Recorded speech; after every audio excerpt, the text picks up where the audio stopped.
नमस्कार दोस्तों। तो फिर से हम आ गए हैं। नेक्स्ट डे चैप्टर चल रहा था हमारा सोल्डरिंग और दिष्टि धारा। ठीक है, इसको हमने कहां तक पढ़ लिया था दोस्तों? पहले हमने सोल्डरिंग, फर्स्ट डे हमने सोल्डरिंग के बारे में पढ़ लिया था। ठीक है, सोल्डरिंग क्रिया के बारे में पढ़ लिया था। सेकंड डे में हमने 2 क्वेश्चन किए थे, है ना, और सोल्डर के प्रकार पढ़े थे। ठीक है, सोल्डर के प्रकार में हमने हार्ड सोल्डर को कंप्लीट कर लिया था। ठीक है, हार्ड सोल्डर के बारे में हमने अध्ययन कर लिया था, उनके प्रकार के बारे में हमने अध्ययन कर लिया था। ठीक है दोस्तों, और रह गया था हमारा नरम सोल्डर यानी कि सॉफ्ट सोल्डर रह गया था। तो सॉफ्ट सोल्डर के बारे में आज हम चर्चा करेंगे दोस्तों। कैसी रही हमारी पिछली वीडियो? अच्छी रही होगी। और दोस्तों एक बार फिर से मैं बोल रहा हूं कि सभी जो छात्र ग्रुप में जुड़ रहे हैं, एक नहीं है कई मेरे पास ग्रुप में, एक ग्रुप के अंदर लगभग 100 से ऊपर यानी कि 200 के आसपास एक ग्रुप में सदस्य जुड़ रहे हैं, छात्र जुड़ रहे हैं। तो वीडियो को पूरा नहीं देख पाते हैं और सब्सक्राइब तो बिल्कुल ही कर ही नहीं रखा है काफी छात्रों ने, तो है ना। तो ये अक्सर आप अपने पैरों पे कुल्हाड़ी मार रहे हैं। ठीक है, तो दोस्तों ध्यान दीजिए कि चैप्टर नंबर 5 सोल्डरिंग और दिष्टि धारा जो चल रहा था, सोल्डरिंग और दिष्टि धारा जो चल रहा था हमारे पास, ठीक है, इसमें हमने सोल्डरिंग के बारे में पढ़ लिया, सोल्डर के प्रकार के बारे में पढ़ लिया था। इसमें हम रह गए थे सॉफ्ट सोल्डर। दोस्तों कौन सा पढ़ रहे थे हम? Soft solder. ये लीजिए दोस्तों, जरा मैं इसको ऐसे लिख देता हूं कि नरम सोल्डर। ये नरम सोल्डर, इसको इंग्लिश में क्या बोला जाता है दोस्तों? Soft solder. सॉफ्ट यानी नरम। ठीक है दोस्तों, तो ध्यान दीजिए, ये जो नरम सोल्डर है, ये जो सॉफ्ट सोल्डर है, इसका उपयोग कई प्रकार से होता है दोस्तों। इसमें लगभग आपको मिलेंगे 8-10 के लगभग आपको क्वेश्चन मिल जाएंगे। ठीक है, वो क्वेश्चन मैं आपको अभी इसी क्लास में, इसी वीडियो में आपको हल करवाऊंगा, कोई दिक्कत नहीं है। ठीक है दोस्तों, तो सबसे पहले हम बात कर लेंगे कि नरम जो सोल्डर होता है ये कैसा होता है, किस आकार का होता है। ठीक है दोस्तों, स्पष्ट और सरल बात यह है कि नरम सोल्डर टिन और शीशे से मिलकर बना होता है, बस इसमें यही बात है। अब बाकी इनके उपयोग के बारे में अलग अलग से क्वेश्चन बनेंगे, वो क्वेश्चन मैं आपको अभी यहाँ से क्लियर करवा दूंगा। ठीक है, तो सबसे पहले नरम सोल्डर की परिभाषा यानी कि मैं इसके बारे में आपको बता रहा हूं कि यह टिन और शीशा से मिलकर बना होता है। दोस्तों ध्यान दीजिए, यह टिन और शीशा से मिलकर बना होता है। ये लो दोस्तों, यह टिन और शीशा से मिलकर बना होता है। दोस्तों मैंने पिछली वीडियो में भी बताया था, अब से पहले भी मैंने बताया था, चालक और अचालक जो लेसन चल रहा था उसमें भी बताया था कि टिन को एक रांगा के नाम से भी हम जानते हैं। किस नाम से? रांगा के नाम से भी जानते हैं। और शीशा को लेड कहा जाता है, इंग्लिश में क्या कहा जाता है? लेड, LEAD, यानी येलो लेड। ठीक है, लेड यानी शीशा। कोई दिक्कत? तो दोस्तों नरम सोल्डर जो होता है टिन और शीशा से मिलकर बना होता है। कह सकते हैं कि रांगा और लेड से मिलकर बना होता है। टिन को इंग्लिश में टिन ही कहा जाता है, टिन को इंग्लिश में टिन ही कहा जाता है, कोई दिक्कत नहीं है। ठीक है, तो ये तो फिक्स हो गया कि नरम सोल्डर किससे मिलकर बना होता है? टिन और शीशे से मिलकर बना होता है। अब बात करते हैं कि अलग अलग उपयोग में इसका मिश्रण का अनुपात अलग अलग होता है, कि भाई अलग अलग उपयोग में इसका मिश्रण का अनुपात अलग अलग होता है। वो कैसे होता है, यही मैं आपको 8-10 के लगभग क्वेश्चन आज हल करवाऊंगा, कोई दिक्कत नहीं है, घबराने की कोई आवश्यकता नहीं है। ठीक है दोस्तों, तो नरम सोल्डर के बारे में अध्ययन कर लेते हैं। तो ये मैंने आपको बता दिया है, आप स्क्रीनशॉट ले लीजिए, कोई दिक्कत नहीं है, क्लास को दोबारा देख लीजिए। अब बात करता हूं मैं आपसे कि इसमें से क्वेश्चन किस प्रकार से बन रहे हैं, किसका उपयोग जो होता है, जो इसका मिश्रण किस अनुपात में होता है टिन और शीशे का। ठीक है दोस्तों, सबसे पहला क्वेश्चन मैं आपको हल कर लेता हूं। ये लो क्वेश्चन नंबर 1।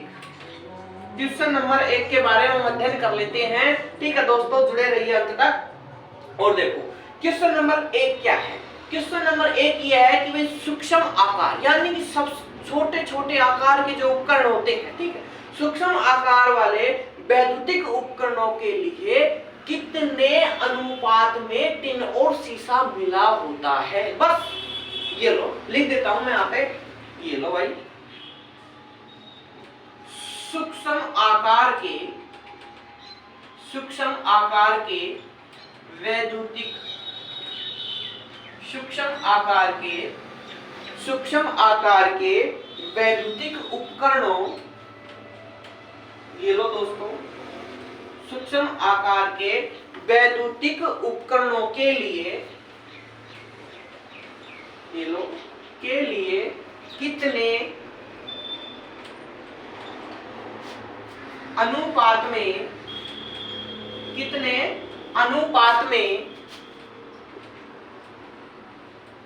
टिन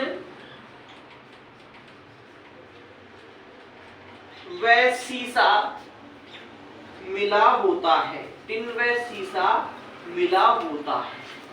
ये लो, कोई दिक्कत नहीं है, ठीक है।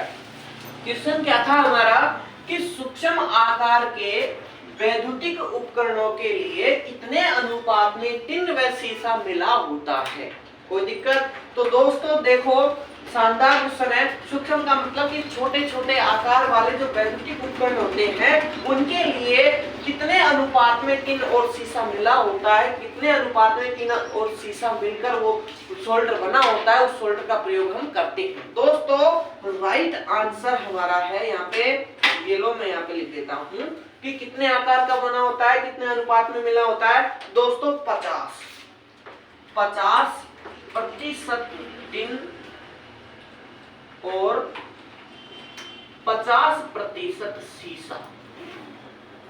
ये लो दोस्तों, 50% टिन और 50% सीसा मिलकर हम एक सोल्डर का निर्माण करते हैं, और सोल्डर का प्रयोग हम सूक्ष्म आकार के वैद्युतिक उपकरणों के लिए किया जाता है। स्पष्ट आ गया। क्वेश्चन क्या था हमारे पास कि सूक्ष्म आकार के वैद्युतिक उपकरणों के लिए कितने अनुपात में टिन व सीसा मिला होता है, तो कितने अनुपात में कि 50% अनुपात 50%, यानी कि हम कह सकते हैं कि 50% तो इसमें टिन की मात्रा होती है और 50% ही शीशे की मात्रा होती है। बहुत ही अच्छा शानदार क्वेश्चन है, ठीक है। तो देख लीजिए, स्क्रीनशॉट ले लीजिए, कोई दिक्कत नहीं है। नेक्स्ट जो हम बात कर लेते हैं कि अगला क्वेश्चन नंबर दूसरा है हमारे पास कि रेडियो और टीवी के लिए, देखो रेडियो होता है, टीवी होती है ना, एलईडी जो होती है, इनके लिए, इनको सुधारने के लिए जब कोई मिस्टेक हो जाती है, इनमें टांका लगाने के लिए हम सोल्डर का प्रयोग करते हैं। तो वह सोल्डर में टिन और सीसा कितने अनुपात में मिला होता है, ठीक है। तो क्वेश्चन नंबर दूसरा, कोई दिक्कत नहीं है, घबराने की कोई आवश्यकता नहीं है। क्वेश्चन नंबर दूसरा है दोस्तों, रेडियो व टीवी कार्यों में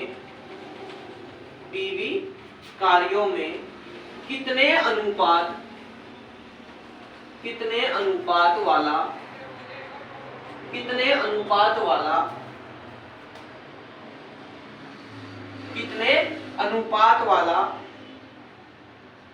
सोल्डर उपयुक्त होता है, कितने अनुपात वाला सोल्डर उपयुक्त होता है। किसका अनुपात भाई, टिन और शीशे का। जरा मैं लिख भी देता हूं, कोई दिक्कत नहीं है, कि रेडियो व टीवी कार्यों में, ये लो यहां से लिख देता हूं, कार्यों में टिन व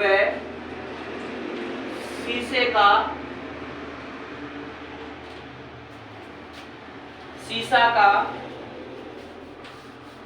अनुपात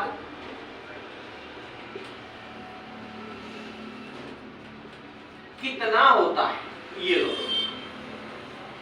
कैसे भी बना दो, इससे कोई दिक्कत नहीं है, घुमा फिरा के ना। तो रेडियो पिछली बार इसी प्रकार से आया था ना, मैं पहले लिख रहा था, ठीक है। रेडियो व टीवी कार्यों में टिन व सीसा का अनुपात कितना होता है। क्लियर आंसर है दोस्तों, ये लो आंसर क्या है दोस्तों, ध्यान दीजिए, घबराने की कोई आवश्यकता नहीं है दोस्तों। इसमें 80% तो टिन की मात्रा होती है, 20% शीशे की मात्रा होती है। 80% टिन और 20% शीशे की मात्रा होती है, कोई दिक्कत नहीं है दोस्तों, ठीक है। तो समझ में आ गया होगा। क्वेश्चन नंबर दूसरा क्या कह रहा है कि रेडियो में टीवी कार्यों में टिन व शीशे का अनुपात कितना होता है। अरे भाई, टिन और शीशे का अनुपात कितना होता है, ऐसा जो सोल्डर है, जिस सोल्डर का हम प्रयोग करते हैं वह सोल्डर जो टिन और शीशे से मिलकर बना होता है नरम सोल्डर। स्पष्ट बात है, ऊपर लिखा हुआ है। इसमें टिन और शीशे की मात्रा कितनी होती है? ऐसा जो सोल्डर है जो रेडियो टीवी कार्यों में काम में लेते हैं उसमें टिन की मात्रा 80% और 20% शीशे की मात्रा होती है। कोई दिक्कत नहीं, घबराने की कोई आवश्यकता नहीं है। स्क्रीनशॉट ले लीजिए, क्लास को 2 बार देख लीजिए, दोस्तों के साथ शेयर करना बिल्कुल भी न भूले। कोई डाउट है तो कमेंट बॉक्स में कमेंट जरूर कर देना। कोई दिक्कत है दोस्तों? आगे चलते हैं क्वेश्चन नंबर 3।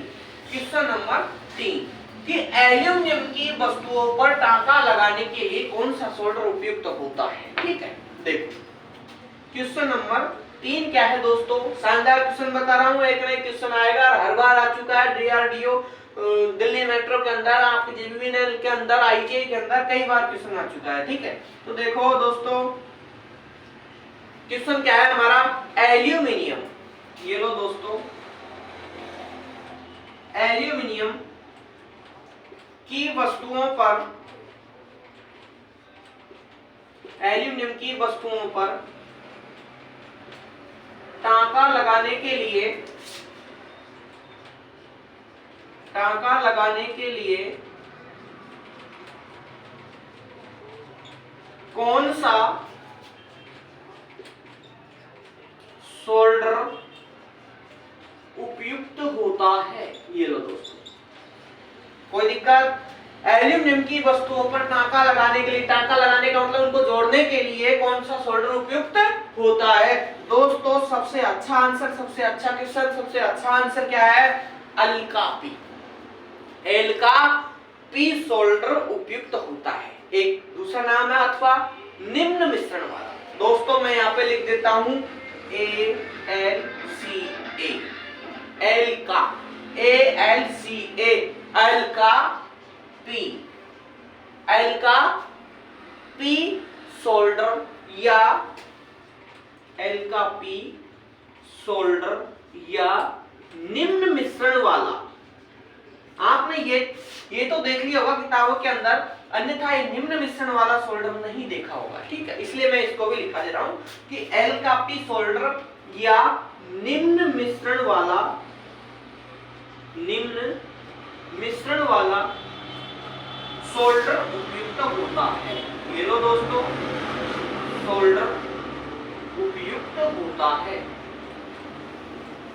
ठीक है दोस्तों, क्वेश्चन था हमारा तीसरा कि एल्यूमिनियम की वस्तुओं पर टांका लगाने के लिए कौन सा सोल्डर उपयुक्त होता है? तो एल्का पी सोल्डर या निम्न मिश्रण वाला सोल्डर उपयुक्त होता है। कई बार क्वेश्चन आ चुका है और आएगा, आता रहेगा ये क्वेश्चन। शानदार अच्छा क्वेश्चन है, ठीक है, माने लाइक क्वेश्चन है। ठीक है, तो एल्यूमिनियम की वस्तुओं पर टांका लगाने के लिए कौन से सोल्डर का उपयुक्त होता है? कौन सा सोल्डर हम काम में लेते हैं विद्युत का? तो एल्का पी, ALCA, एल्का पी सोल्डर या निम्न मिश्रण वाला सोल्डर उपयुक्त होता है। कोई दिक्कत नहीं है। ठीक है दोस्तों, आगे चलते हैं क्वेश्चन नंबर 4। स्क्रीनशॉट ले लीजिए, कोई दिक्कत नहीं, घबराने की कोई आवश्यकता नहीं। ठीक है, क्वेश्चन नंबर 4 है दोस्तों। ये सब क्वेश्चन जो बन रहे हैं किससे? नरम सोल्डर से बन रहे हैं। ठीक है, अलग अलग उपयोग है सबका, अलग अलग सोल्डर है। क्वेश्चन नंबर 4, क्वेश्चन नंबर 4 क्या कहता है दोस्तों? ध्यान दीजिए कि सोल्डर क्रिया, सोल्डरिंग क्रिया को सरलता पूर्वक संपन्न करने के लिए किस मिश्रण का प्रयोग किया जाता है? शानदार क्वेश्चन है, बहुत ही अच्छा है, आने लायक क्वेश्चन कई बार आ चुका है। ठीक है, तो मैं यहाँ पे लिख देता हूं कि सोल्डरिंग क्रिया को, ये लो दोस्तों, सोल्डरिंग क्रिया मैंने आपको बताई दी फर्स्ट डे। ठीक है, सोल्डरिंग क्रिया को,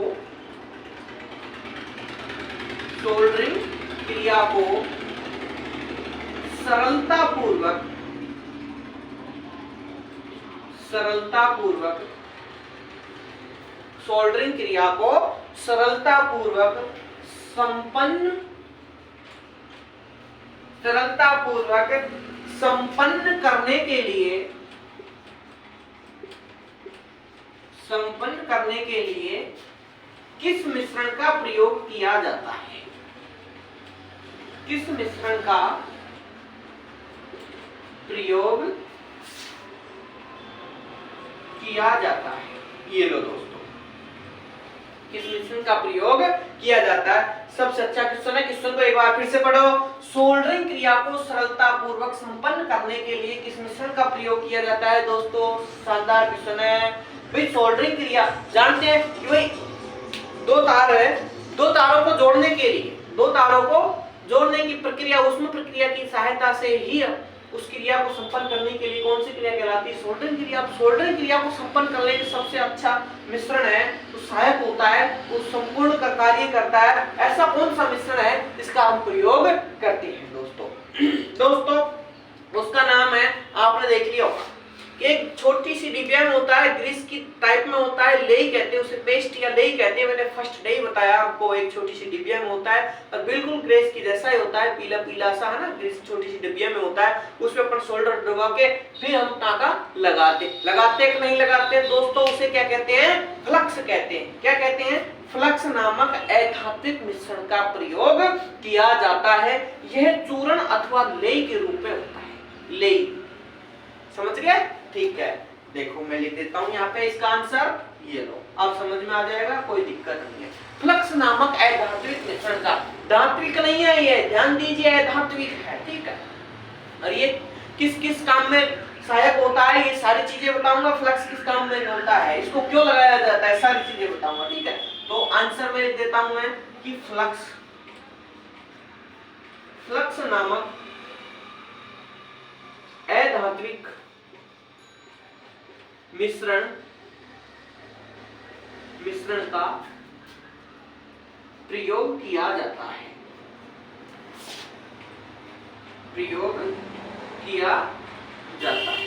कोई दिक्कत है दोस्तों?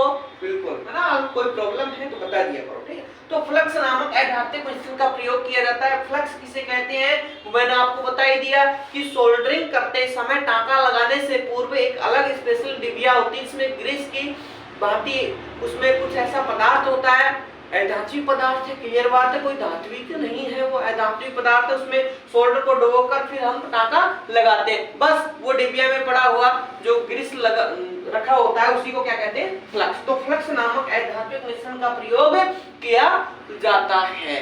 यह चूर्ण अथवा लेई के रूप में प्राप्त होता है। कैसे मिलता है हमको? ये लो, यह चूर्ण या लेई के रूप में प्राप्त होता है। ये लो दोस्तों, ठीक है। किस आकार में मिलता है? चूर्ण के आकार में भी मिल सकता है, तो लेई के आकार में भी मिल सकता है। दोस्तों कैसी रही आज की हमारी क्लास? शानदार रही होगी, क्योंकि मजा आ रहा है ना क्वेश्चनों में, कोई दिक्कत नहीं है, ठीक है। लेकिन आपसे फिर से एक बार कह रहा हूं कि सभी छात्र जो ग्रुप में जुड़ रहे हैं, सभी लोग इस वीडियो को देखा करो, रोज रोज देखा करो, एक दिन 2 दिन में जब भी आपको टाइम मिले, लेकिन कंप्लीट देखा करो, ठीक है दोस्तों। तो दोस्तों अब नेक्स्ट वीडियो में फ्लक्स के बारे में चर्चा करेंगे। फ्लक्स किस रूप में सहायक होता है, इसका कार्य क्या है, इसको क्यों लगाया जाता है, सारी चीजों के बारे में, फ्लक्स के बारे में अध्ययन कर लेंगे दोस्तों। तो दोस्तों कैसी रही हमारी क्लास? नाइस कमेंट वगैरह जो भी आपको अच्छा लगे या बुरा लगे कमेंट जरूर करना, दोस्तों तक शेयर करना तो बिल्कुल नहीं भूलना, और आप खुद क्लास लेना तो बिल्कुल भी नहीं भूलना दोस्तों। चलते हैं, आज तक यही काफी है। जय हिंद, जय भारत दोस्तों।